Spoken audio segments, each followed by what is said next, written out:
ನಮಸ್ಕಾರ ಸ್ನೇಹಿತರೆ, ನಿಮ್ಮ ಹತ್ರ ಜಿಯೋ ಸಿಮ್ ಆಗಲಿ, ಏರ್ಟೆಲ್ ಸಿಮ್ ಆಗಲಿ ಅಥವಾ VI ಸಿಮ್ ಆಗಲಿ, ಯಾವ ಸಿಮ್ಮು ಕೂಡ ನೀವೇನಾದರೂ 90 ದಿನದವರೆಗೂ ಯೂಸ್ ಮಾಡಿಲ್ಲ ಅಂದರೆ ಖಂಡಿತ ಡಿಆಕ್ಟಿವೇಟ್ ಆಗುತ್ತೆ. ನಿಮಗೆಲ್ರಿಗೂ ಒಂದು ಸಂತೋಷ ಸುದ್ದಿ ತಂದಿದ್ದೀನಿ. ಅದೇನಪ್ಪ ಅಂದರೆ ಸ್ನೇಹಿತರೆ ನೋಡಿ, ಯಾವುದೇ ಕಾರಣಕ್ಕೂ ನಿಮಗೆ 90 ದಿವಸದ ಒಳಗಡೆ ಸಿಮ್ಮು ಡಿಆಕ್ಟಿವೇಟ್ ಆಗಬಾರ್ದು ಅಂದರೆ ನೋಡಿ, ನಾವು ಹೇಳ್ದಂಗೆ ಮಾಡಿ. ಖಂಡಿತವಾಗ್ಲೂ ನಿಮ್ಮ ಸಿಮ್ಮು ಡಿಆಕ್ಟಿವೇಟ್ ಆಗಲ್ಲ. ನೀವು ಅದೇ ಟವರಲ್ಲಿ ಇರ್ತೀರಾ. ರೀಚಾರ್ಜ್ ಮಾಡಿಸಿಲ್ಲ ಅಂದರೂ ಖಂಡಿತ ಅದೇ ಟವರಲ್ಲಿ ಇರ್ತೀರಾ. ಹೆಂಗೆ ಮಾಡೋದಪ್ಪ ಅಂದರೆ ಸ್ನೇಹಿತರೆ ನೋಡಿ, 2 ಸಿಮ್ಗಿಂತ ಜಾಸ್ತಿ ಸಿಮ್ ಖಂಡಿತವಾಗ್ಲೂ ಒಬ್ಬೊಬ್ಬರು ಬಳಸ್ತಾನೆ ಇರ್ತಾರೆ ನೋಡಿ. ಅವ್ರಿಗೆಲ್ಲ ಇದು ತುಂಬ ಹೆಲ್ಪ್ ಆಗುತ್ತೆ. ಯಾಕಂದರೆ ಎಲ್ಲ ಸಿಮ್ಗೂ ರೀಚಾರ್ಜ್ ಮಾಡ್ಸೋಕ್ಕಾಗಲ್ಲ. ಯಾಕಂದರೆ ಮೊದಲಾಗಿದ್ರೆ ಫ್ರೀ ಇನ್ಕಮಿಂಗ್ ಇತ್ತು, ಈಗ ಫ್ರೀ ಇನ್ಕಮಿಂಗ್ ಇಲ್ಲ. ಸ್ನೇಹಿತರೆ ನೋಡಿ, VI ಸಿಮ್ ಮಾತ್ರ ನಿಮಗೆ ಅಕಸ್ಮಾತ್ ಏನಾದರೂ ವ್ಯಾಲಿಡಿಟಿ ಮುಗ್ದೋಗಿದ್ರು ಕೂಡ 7 ದಿವಸ ಡೈಲಿ 1 GB ಇಂಟರ್ನೆಟ್ ಫ್ರೀಯಾಗಿ ಕೊಡ್ತಾರೆ. ಅದ್ರ ಜೊತೆಯಲ್ಲಿ ಇನ್ಕಮಿಂಗ್ ಫ್ರೀ ಕೊಟ್ಟಿರ್ತಾರೆ. ನೀವು ಲಾಸ್ಟು 90 ದಿವಸದಿಂದನೂ VI ಸಿಮ್ನ ಬಳಸಿಲ್ಲ ಅಂದರೆ ಖಂಡಿತವಾಗ್ಲೂ VIಯಲ್ಲಿ ಈ ಥರ ಆಪ್ಷನ್ ಇದೆ. ಅಂದರೆ ಅವರೇ ಕೊಡ್ತಾ ಇರ್ತಾರೆ ನಿಮಗೆ, ಸಿಮ್ ಯಾವ ರೀತಿ ಹೋಗಲ್ಲ.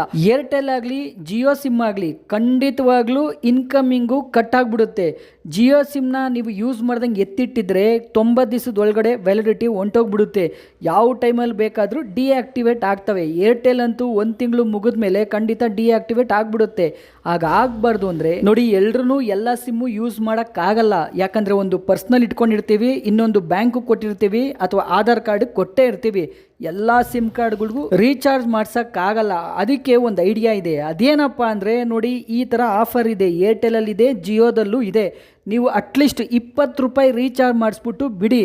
ಖಂಡಿತವಾಗ್ಲೂ ನಿಮ್ಮ ಸಿಮ್ಮು ಯಾವುದೇ ರೀತಿ ಡಿಆಕ್ಟಿವೇಟ್ ಆಗಲ್ಲ. ಸ್ನೇಹಿತರೆ, ಇದ್ರ ಜೊತೆ ಇನ್ನೊಂದು ವಿಷಯ ಏನಪ್ಪ ಅಂದರೆ ನೋಡಿ, ನಿಮ್ದು ಯಾರ್ದಾದ್ರು ಸಿಮ್ ಕಾರ್ಡು ಖಂಡಿತವಾಗ್ಲೂ ಡಿಆಕ್ಟಿವೇಟ್ ಆಗಿರುತ್ತೆ. ಒಂದು ವೇಳೆ ಆ ಥರ ಆಗಿದ್ರೆ ನಮಗೆ ಕಮೆಂಟ್ ಮಾಡಿ. ಖಂಡಿತವಾಗ್ಲೂ ಆ ಸಿಮ್ ಕಾರ್ಡು ನಿಮ್ಮ ಹೆಸರಿಗೆ ಮತ್ತೆ ವಾಪಸ್ ಬರೋ ಥರ ನಾವು ಮಾಡಿಕೊಡ್ತೀವಿ. ಯಾವ ಥರ ಅಂತ ನಾವು ನಿಮಗೆ ತಿಳಿಸ್ಕೊಡ್ತೀವಿ. ಸ್ನೇಹಿತರೆ ನೋಡಿ, ಈ ದುಬಾರಿ ದುನಿಯಾದಲ್ಲಿ ಸಿಮ್ ಕಾರ್ಡ್ಗಳನ್ನ ಮ್ಯಾನೇಜ್ ಮಾಡೋದೇ ತುಂಬ ದೊಡ್ಡ ತಲೆನೋವು. ಸ್ನೇಹಿತರೆ, ನಾವು ಕೊಟ್ಟಿರೋ ಐಡಿಯಾನ ಉಪಯೋಗಿಸಿ. ಖಂಡಿತವಾಗ್ಲೂ ಸಿಮ್ ಕಾರ್ಡು ಆಕ್ಟಿವೇಶನ್ ಅಲ್ಲೇ ಇರುತ್ತೆ. ಇದೇ ತರ ಹೆಚ್ಚಿನ ಮಾಹಿತಿಗಾಗಿ TV2 ನ್ಯೂಸ್ ಚಾನೆಲ್ ಅನ್ನು ಸಬ್ಸ್ಕ್ರೈಬ್ ಮಾಡಿ.